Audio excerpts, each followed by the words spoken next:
Today's Pet Advice segment is sponsored by University Veterinary Care Center. Well, if you have indoor dogs, you've probably had to clean up a pee spot a time or two or three or more if you're like me, unfortunately. Dr. Amy Guernsey with University Veterinary Care Center is here to help. Good morning. Good morning. Okay, so what might be some of the problems that indicate a dog's inappropriate urination?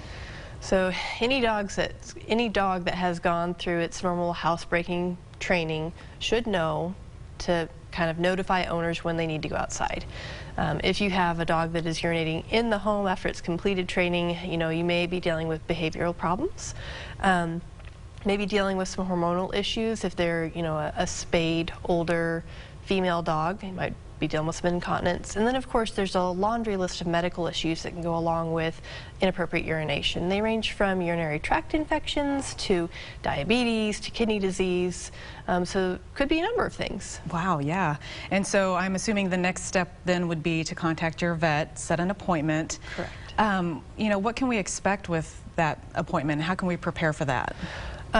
So things that are really helpful if you're coming in for a urinary problem with your dog is if you can catch a urine sample prior to the appointment. That's really helpful to vet staff. If that's impossible, then next best thing would be to, as much as you can, try to not let them urinate as you're bringing them into the office. I know people are trying to be courteous and walk their dogs before they come into the exam room, but we might need that sample, so hang on to it. If your vet does an exam and they find that the bladder's empty, they might ask you to leave the dog with them for the day so that we can watch the bladder fill up and try to get a sample ourselves at some point so that we can evaluate that. What are some of the testing options that a vet might have? Oh, sure. So once we have that sample, obviously we want to look at it. A urinalysis takes a look at the different chemical components of that urine, gives us an idea of underlying health conditions.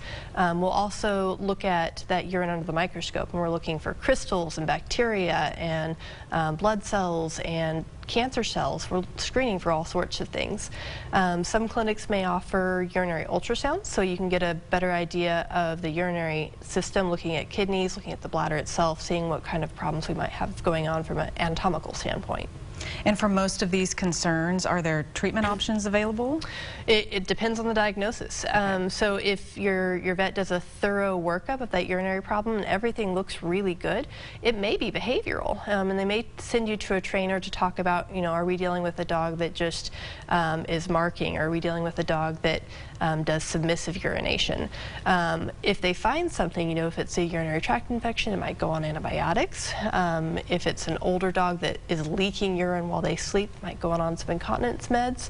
And then, of course, if they find something that's more globally going on with them, like a diabetic dog or a kidney dog, they'll talk about management of those diseases as well. Definitely sounds like you want to get it checked out if you notice your dog is having an issue with urinating inside. Right, absolutely. All right, Dr. Guernsey, thank you for being with us today. Thank you. And if you'd like more information about University Veterinary Care Center, just head over to universityvetcare.com.